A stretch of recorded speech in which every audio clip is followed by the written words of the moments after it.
recording will start here. What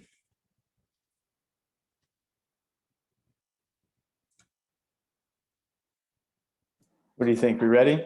Yeah, I think we're ready. All righty. Cool.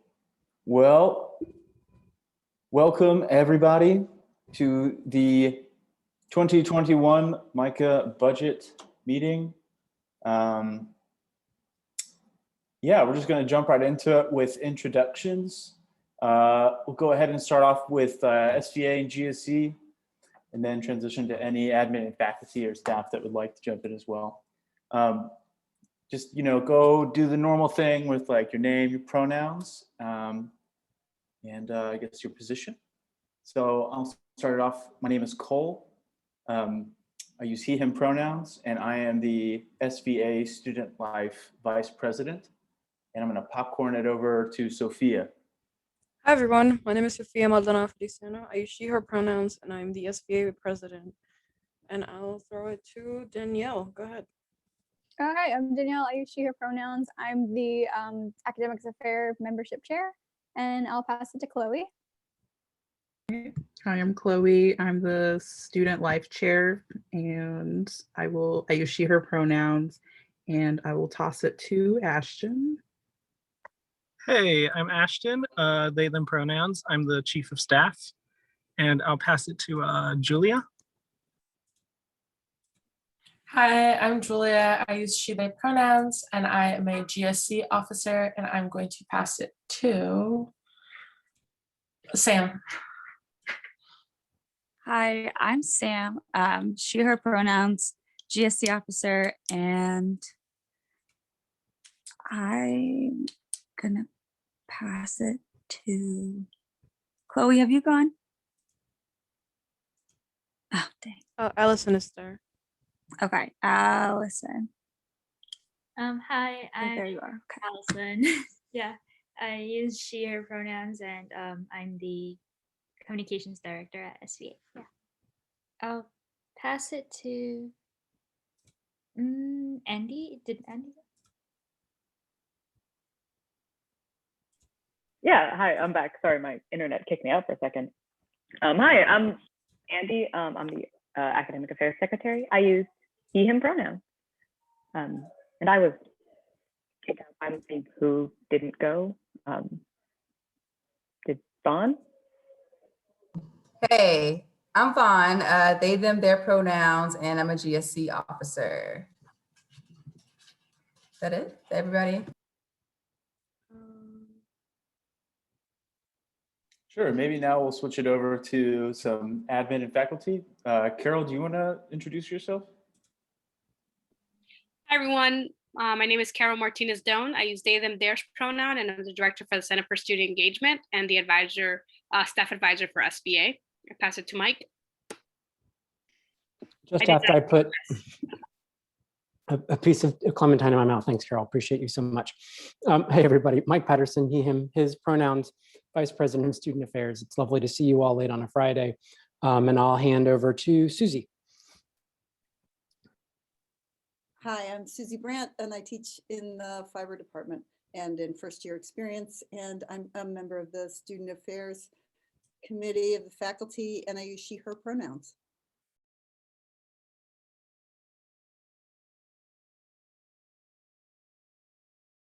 I can jump in here. Yeah, hi everybody. Doug Mann, I'm the Vice President of Operations and Finance. I use he, him pronouns, and I'm glad to be here and looking forward to addressing all your questions. And so I'll turn it over to DeRoderick. Hello everyone, DeRoderick Junkins, Associate Vice President for Financial Aid. I use he, him pronouns, and I will pass it to Audrey. Hi, everyone. I'm really happy to be here. I'm Audrey Tanner. I'm the new Vice President for Admission and Financial Aid.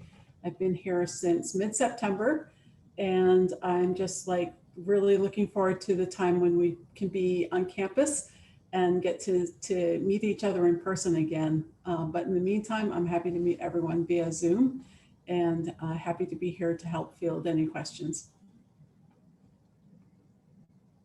Do I need to try? Is it everyone gone?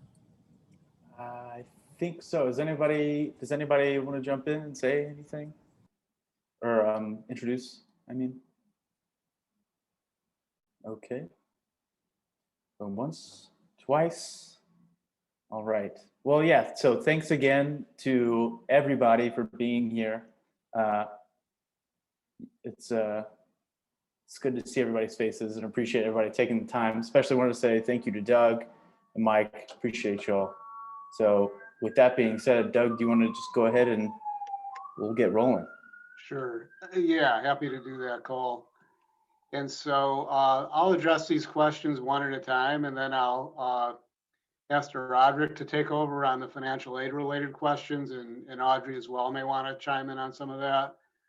So the first question was about revenue and how it breaks down between out of state, international versus in-state, and how has it hurt MICA this year? So I'm going to just share my screen. I worked up a little table so that you could see what we're talking about here. Let's see.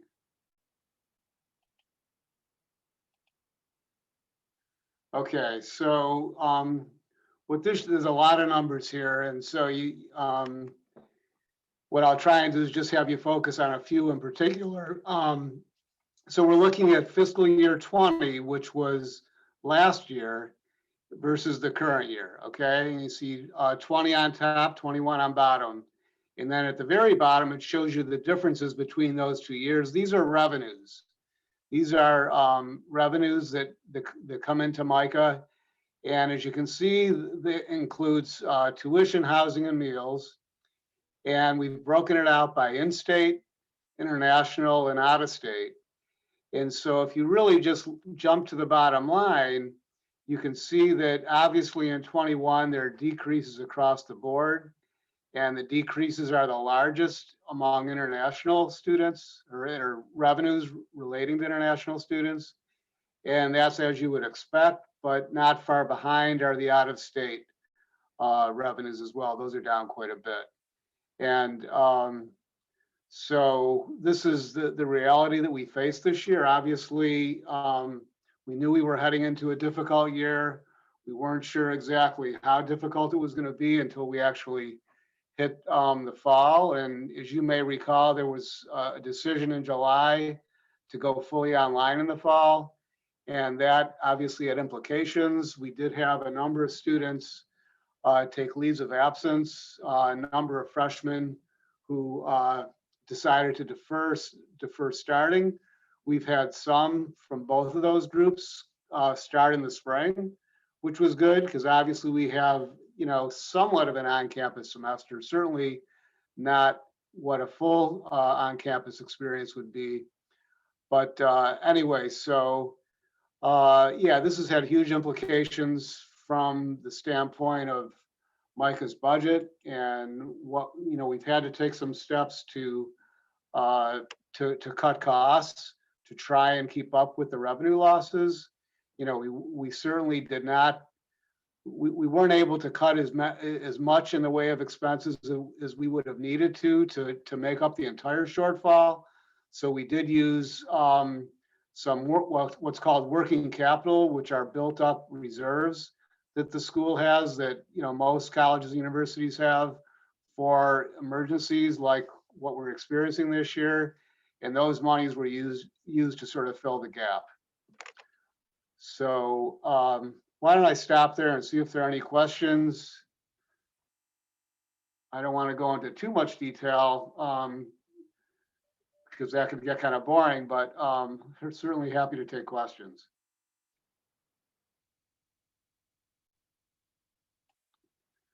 So maybe hearing none, I'll go on to the next question. Just really quick, Dougman.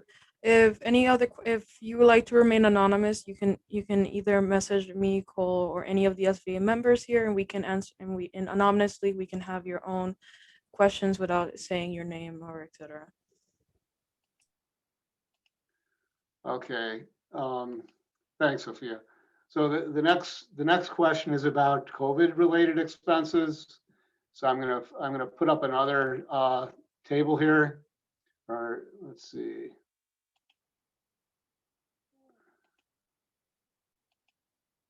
So here's a very long list of expenses relating to the pandemic. And obviously they really added up. And so we have them broken down into 3 categories. Well, first of all, we have operating expenses. These are things that impact the annual operating budget. And then we have expenses which are called capital. These are expenses that are basically relating to buildings and equipment and things that have a longer life than just 1 year. So looking at the impact on the operating budget, the this first little section up here, these are the grants that MICA provided. And so the portable practice grant that I'm sure you're all familiar with, the MICA Cares grant, these were grants to students who were not recipient of federal funds. And then we also had a grant of $150 per student when we first shut down the campus last spring. And then there was an emergency angel fund. So you can see that those add up to about $1.3 million. And so that's, one category, but those are very different from this next list, which are really expenses relating to the campus itself, except for this first one that relates to payroll that we continued. So when we first shut down the campus, we kept all employees in their jobs, even though many couldn't really do their jobs because the campus was closed. So we incurred expenses relating to paying those employees for a period of time. And then we also covered the health insurance, the full health insurance costs of everybody who did ultimately get furloughed over the summer. So putting that one item aside, the other items here, like social distancing density plans. This was the work that was done in all the classrooms and the shops, and basically every space on campus that was potentially going to have activity there for the spring.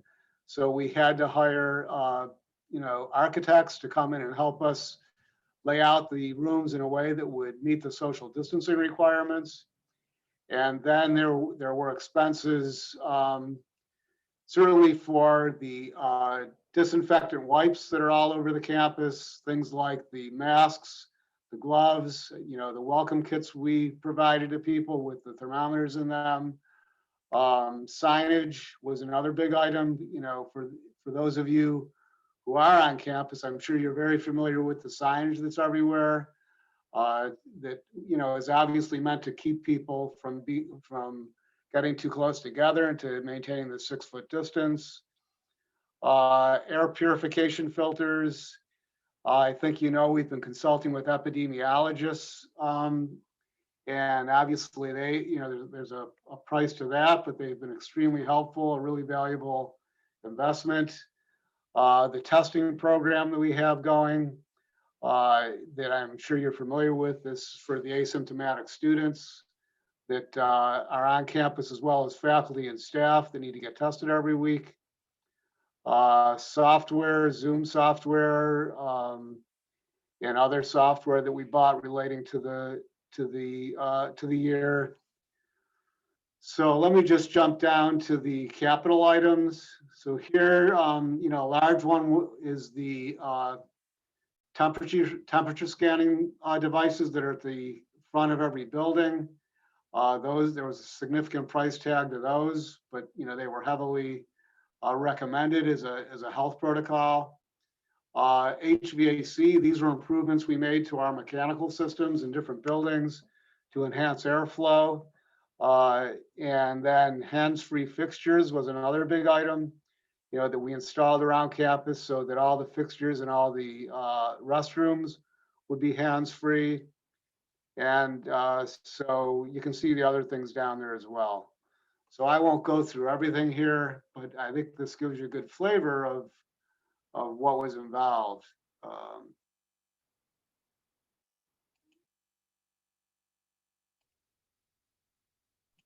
I had a quick question.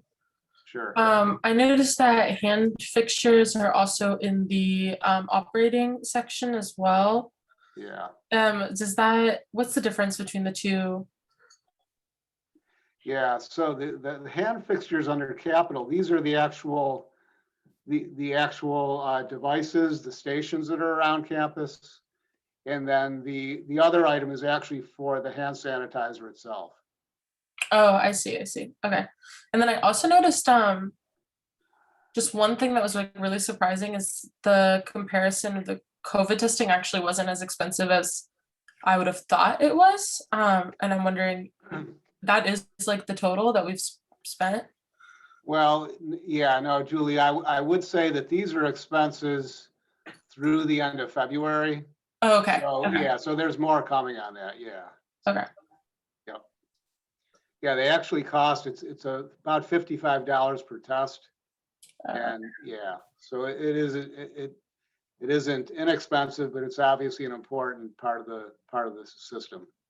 Well, for 2 months of schools for our weekly testing, that's still, to me, that's a pretty good, it's not that bad. Yeah, and also we may be behind on, sometimes invoices don't come in on time, so we're getting invoiced for that, so it's possible that there's a lag there as well.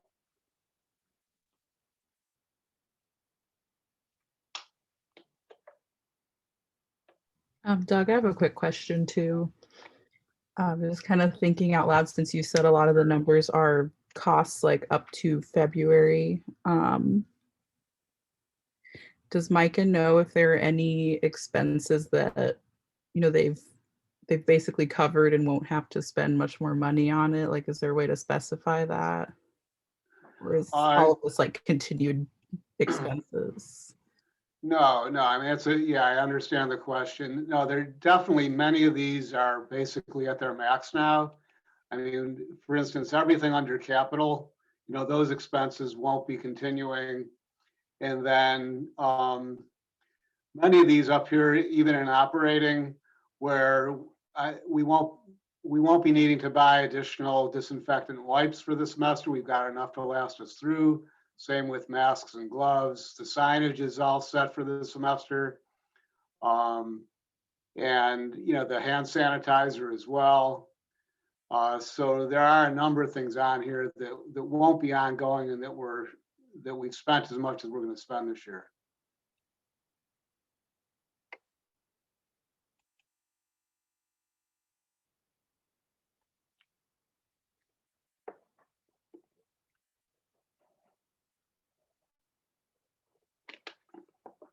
Anything else on this one? If not, I can go to the next question. Let's see. Which is, the major financial differences between this year and last year. You know, so I sort of touched on this earlier, but let me just share with you one other slide here. Let's see.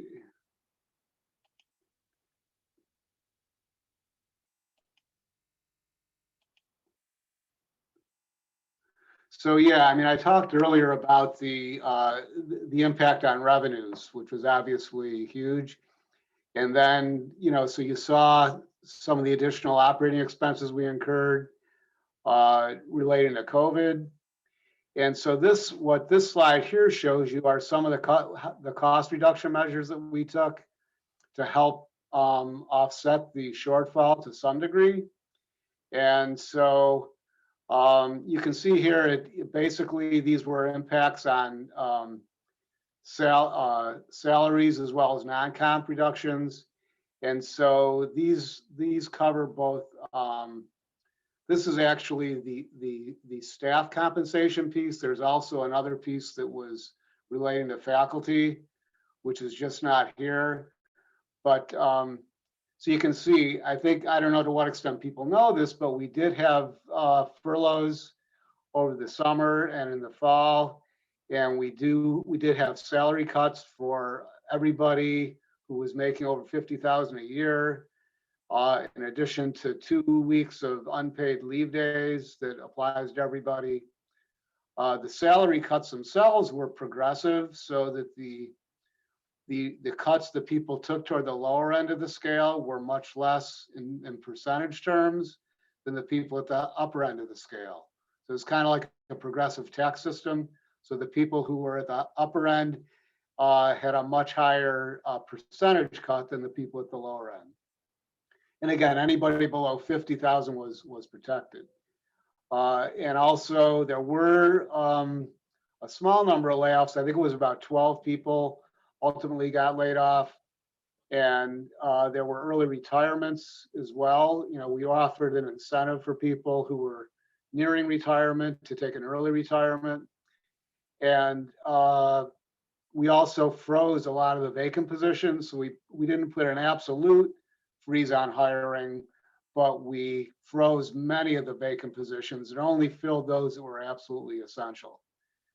And then in addition, we cut costs in the individual divisional budgets. So every division has budgets for basically for their operating expenses. It obviously varies from division to division what they're like, but we were able to cut those by ultimately, our goal was to cut them by 20%, and we actually exceeded that goal. And so we're now in the process of trying to see what of those reductions we can carry through to next year and what's going to have to be reinstated. So, yeah, I hope, does that get to the question? I mean, those, you know, that's basically the major financial differences. You know, the shortfall in revenues, the the additional costs related to COVID, as well as you know, the very, you know, uncomfortable and unpleasant reductions we had to take. And so obviously our community, it's a tough year, but people are getting through it, you know, and everybody's risen to the occasion. They realize it's hopefully a once in a lifetime pandemic. And and obviously MICA isn't unique. It's happening all over higher ed to varying degrees. And so we're going to get through this year, put it behind us, and now we're really spending a lot of time planning for next year. And I think, as you know, as you've heard, we're going to be in a much better position from a health and safety standpoint. And we'll be having a fall semester that'll be much closer to normal. Not quite pre-COVID, but very close to it.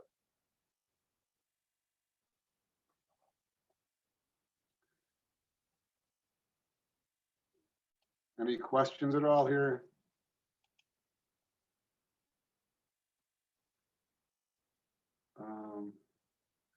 All right, so the last one is about I thought this was an interesting question. They all were, but this in particular. So let me just show you one other slide here I've got for this one. Let's see.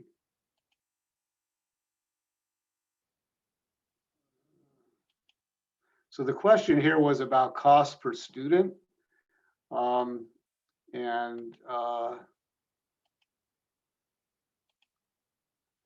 So here's just a quick summary. So on average, you know, so we're spending, you know, this year at least about $48,920 per student. That's what, you know, the cost is. And these are just the operating costs. These don't include capital costs at all. But anyway, the faculty costs per, you know, the faculty share there is about 23%, or about $10,670.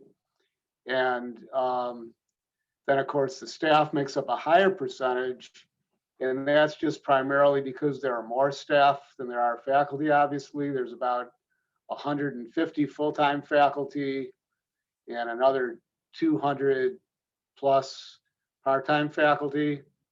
And in terms of staff, there's, well, at least we started the year with about 350 staff, both full and part-time. And so you can see here, and then the costs for the COVID, you know, ended up to be, you know, a little bit under $900 per student for operating, and a little bit over $1,200 when you factor in the capital costs as well.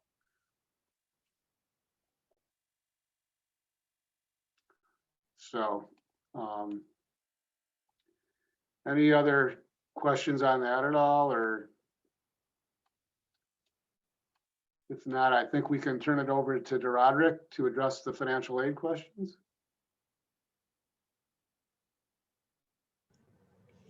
Okay, thanks, Doug. All right, good afternoon, everyone. Appreciate you guys for inviting me in to answer some questions around financial aid and scholarships here at MICA. I'll jump right into the answers to the questions that were presented. But if you want to ask additional questions or dive a little deeper into the data and the numbers I'm going to provide to you, feel free to fire away any questions. So question number one, what percentage of our students are receiving scholarships and financial aid? 96% of all MICA students receive some type of financial aid, specifically MICA aid rather, whether that's a MICA scholarship, an endowed scholarship, a MICA grant, MICA work study. That all is encompassed in that 96% number. As far as federal financial aid, about 42% of our students are receiving some form of federal financial aid. And as you all know, that could be a Pell Grant, it could be a federal work study, and also student loans. Next question, what percentage is being covered on average? What is the average scholarship amount given per student, undergrad versus grad? For undergraduate students, MICA covers about 37% of tuition. For graduate students, we cover about 34% of tuition. In scholarship, that equates to an average of $19,000 for an undergrad student and about $15,000 for a grad student. And I'll stop there if there are any questions about those answers given right there.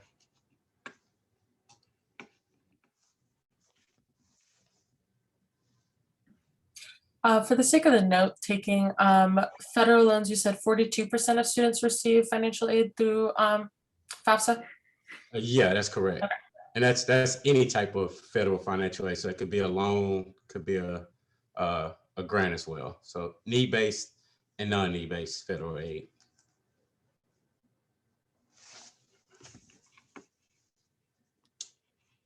All right, I'll move on to the next question. How much has been given in scholarships to BIPOC students compared to white students in average?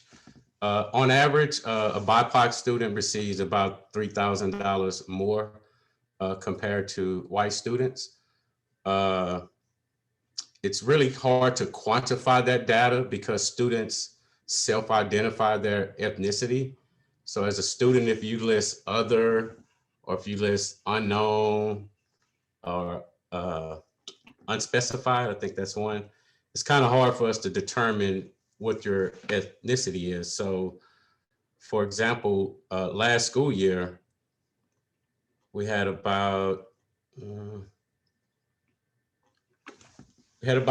89 students who listed other, unknown, or no response. So when you're trying to dive deep into some data and pull out actual who's BIPOC, who's white, who's other, it's kind of hard to really dive deep. But on average, from what students have reported, BIPOC students are receiving about $3,000 more in MICA scholarship money. Okay, any questions there? All right, and if you have any, we can come back to them once I wrap up. Let's see. The last bullet point, the percentage of scholarships given to local Baltimore residents versus out of state versus international. For those that didn't join earlier, I'll have to come back with that data at a later time. Due to the fact that when when students come to MICA and they may live off campus, inside of PeopleSoft, they will list Baltimore as their address. So it takes a little time to figure out if you are actually from Baltimore or if you just residing in Baltimore because you're attending MICA. So in order to get some good solid data, we have to dive deeper to figure out exactly where students their permanent address or what high school they graduated from, so forth and so on. So I'll come back and provide that data to SVA at a later date. And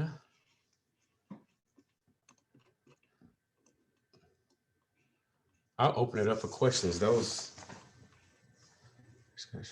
Yeah, that's it for DeRoderick. I'll open it up for any questions.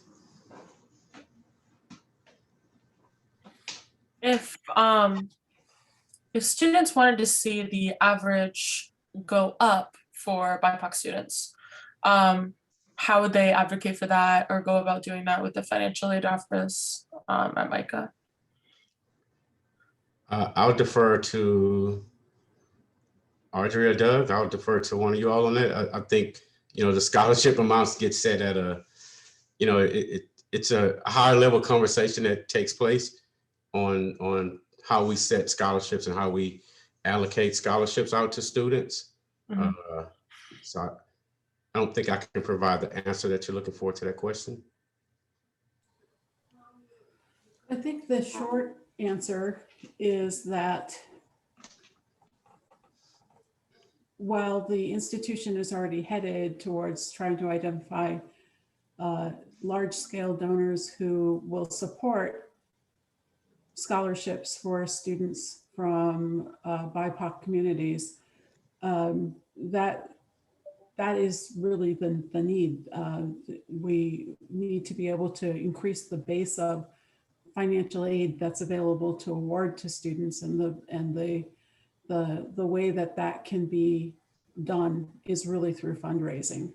So fundraising is really critical in terms of a number of things for an institution, but scholarship aid is one of the most pressing and obvious needs for almost every institution in the United States. Not everyone, but most of us. And scholarship aid that specifically supports DEIG initiatives or specific aid to students is really critical for MICA going forward. Doug, would you like to add anything to that, or Mike? Yeah, I think you covered it well, Audrey. I mean, I do know that our advancement office that does the fundraising for the college has developed a plan for a capital campaign, or what they're calling a comprehensive campaign.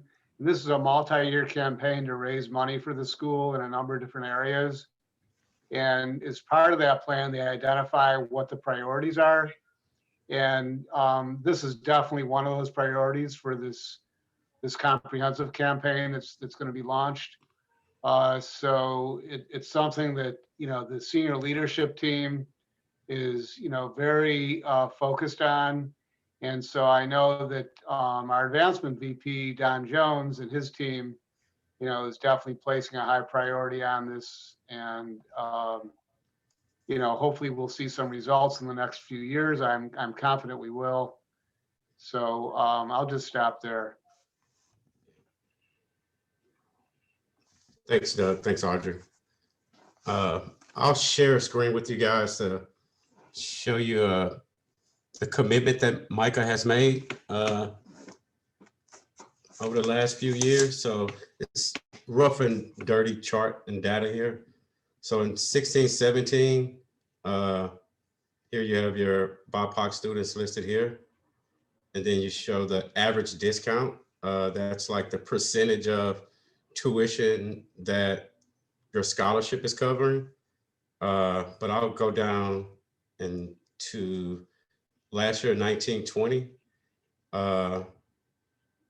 So you know, we went from 46% or on an average of, 46%. And we increased those scholarships among certain populations.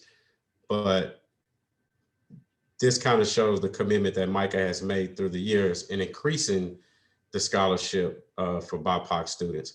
The BIPOC numbers, keep in mind, international students are inclusive of this number. So it's likely a lot higher for domestic Asian students than this 13,000 or 13 million rather represents. But this is what I really want you to pay attention to.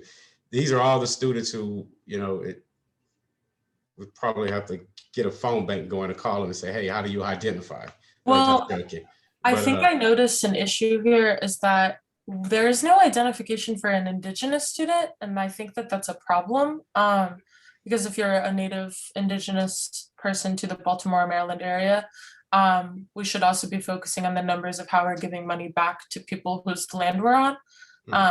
So I think MICA should probably consider implementing asking another category so that we can get the numbers for how much are we getting back, to the people's land that we're on. That's a good point, adding another category. And a lot of the data that we pull is like when you complete a FAFSA application or when you complete your admissions application, a lot of times they actually don't ask those questions. They ask or they list all the other ethnicities. But I think internally, that's a great idea, is to add something that we can track internally. But just wanted to kind of give you a snapshot of through the years, how the scholarships have increased over basically all ethnic groups as well, in addition to BIPOC students specifically. And I'll stop there. 2021 year, Julie, I looked at that data, and it was just too hard to try to quantify some data for this year. Too many part-time students. I mean, everybody's way more part-time students than we've ever had. And kids are all over the place. So, hopefully 21, 22, when we return back to norm, we'll have some better data going forward. But I'll stop there and see if there are any other questions.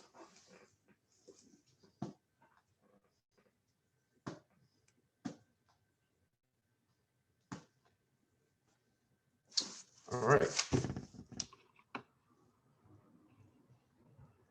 All right, I think Audrey.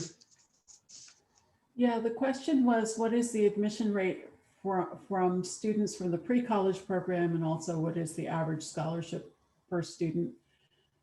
So we did get the past 3 years of students who participated in the pre-college program at MICA. And it's actually really strong. We have about 60% of students who attend pre-college who apply to MICA, and about 30% of those enroll. So in the past 3 years, we've had respectively 164, 268, 239 participants. We've had applications of 113, 162, and 142, and people who enrolled 36, 49, and 47 respectively. So those are actually really strong rates for pre-college students applying to and then ultimately matriculating in at MICA. I've worked at another art institute. I've actually worked at 2 that had pre-college programs. And, when for pre-college, typically students might be applying to the college that they did the pre-college program to, but they're also applying to a number of other colleges. And our overall yield rate for students in general, undergraduates in general, is less than 20%. So this is really actually very, very strong result for pre-college. And then the other piece of the question was what was their average scholarship? And Roderick just provided me that. It's actually 22,500. So it's pretty good compared to the 19.5 for the average, 19 for the average population. Follow-up questions on any of that information?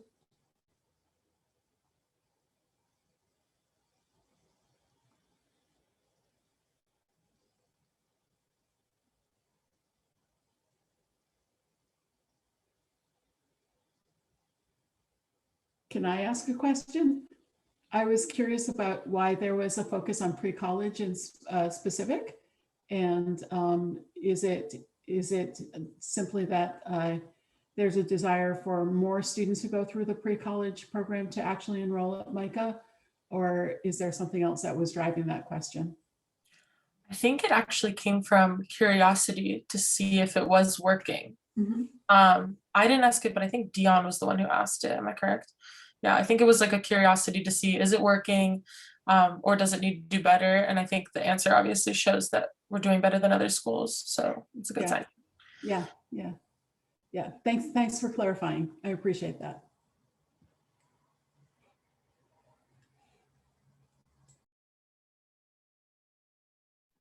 I have a question, and the conversation might go back to Roderick. So sorry, I didn't think about it when it was your turn.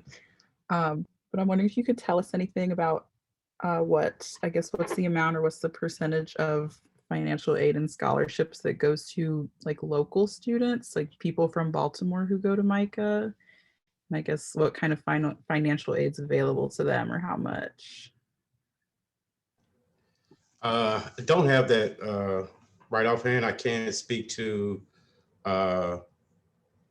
we had a group of AdCap students who were all Baltimore City, and I think majority of them are all Baltimore City students. About 9 kids that came into MICA in the fall of 20.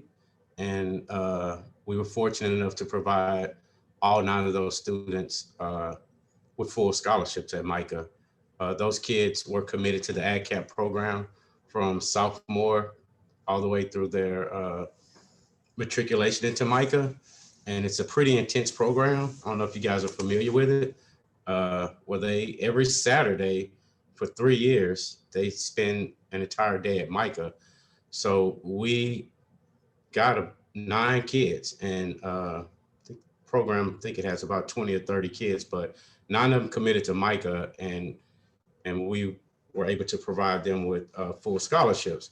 And also they're doing well in their first year in a remote environment. I mean, could you guys imagine being a first-time freshman, first-generation student, going to college as a freshman and having to be home remote? And these kids are underrepresented population. So I can speak on that, but you know, the other Baltimore students that we do get that don't come through an AdCap program, they normally would qualify for what's called the Maryland GA state grant. So that grant provides about 20 grand per year. And, you know, those kids are getting in MICA scholarships, probably about 22.5. So we try to do our best. Well, one, we're mandated by law to match that GA grant. But those kids probably get a minimum of what the state of Maryland would offer to them. But I can go back and try to pull some data for you, Chloe, on Baltimore area students. I appreciate it. Thank you. I was just kind of curious, so don't worry about it if your plate's full, but. No, it's never too full to serve students. That's why I'm here. Just give me time to eat a little bit. Roderick, I wrote that down. It's never too full. It's never too full. Don't say that in public, Roderick. Yeah. Hey, it just takes time to digest it. But thanks for the question. I have and we have a Baltimore student on here, I think. Yeah, we do. Lakeisha?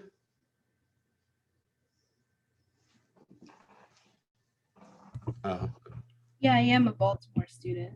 Hi, how are you? So I'm good. Good. No, I was just speaking to you. That's all. That's all.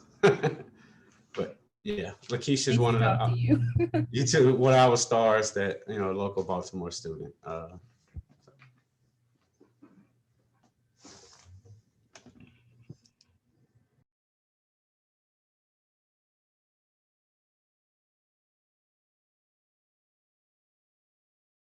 All right.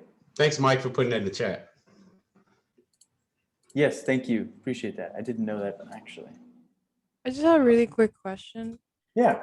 This is more of just like I was in the bathroom really quick. Sorry if I missed anything, if it was already answered.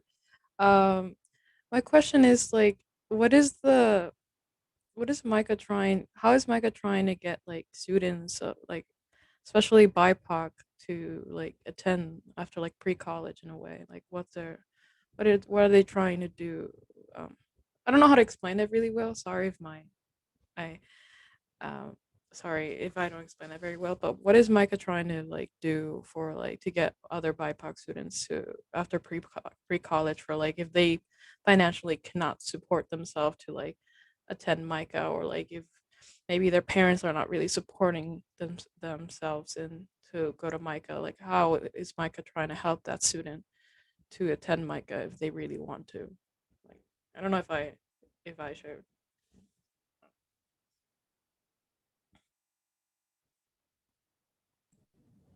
Roderick, I would actually suggest that you talk about some of the appeal and other types of aid processes that we have. Yeah. So a lot of times students, as you guys know, don't have the financial means to attend MICA. You guys are awarded scholarships on two things: merit and need, right? Some students, unfortunately, they don't have the merit yet, right, to attend MICA. So where it's just not going to work out financially, we partner with Belinda in our admissions office to try to work out a viable plan for students that fall in that bucket to be able to go to the community college and then transfer into MICA, which in turn has increased their merit, and it also has increased or decreased the time that they will spend in MICA, which means MICA becomes more affordable for that population of students. Other students who do have merit and who do have need, we do our very best. We try to pool all the various institutional resources, federal resources, state resources together to try to provide a package that makes MICA affordable for students. Unfortunately, we're not in a position to provide full need for a large percentage of students, but we try to do our very best to combine all the resources that are available for students. But a lot of times, as you guys know, it comes down to finances, and some students are wary of taking out debt. Some parents, they're not supportive of their students attending MICA, so they're not going to try to help them. But the local kids, we try to do our very best. And in some cases, unfortunately, students have to commute from home. I mean, it's not ideal. Just speaking for Daraji personally, I think all freshmen need to at least live on campus at least 1 year to get that experience. But sometimes we have to recommend students live at home to save $15,000 a year, which could be the difference in them being able to attend MICA. So, I have a great group of counselors that work with students very closely, work with parents. We now have iGrad, so that's a scholarship tool that we're providing to students. Anytime we get private scholarship information in, we post that to the website, or we sometimes we may email you guys. We don't post any junk scholarships, so we vet them within our office just to be sure students are not signing up for something that's going to try to steal your identity or cost you money. But it's a reality that college is just becoming more expensive nationwide, and it's affecting not only local students but students all over. But we try to do our very best to get the local students to enroll at MICA. And it's a lot of work, you know, first generation students. But the state grant, you know, for a lot of these kids have been a saving grace. You know, you're talking about a $20,000 grant that you can get coming out of high school. That's the difference in a lot of these kids being able to attend MICA and not attend MICA. But we do our very best within the financial aid office to try to pull together all the resources we can.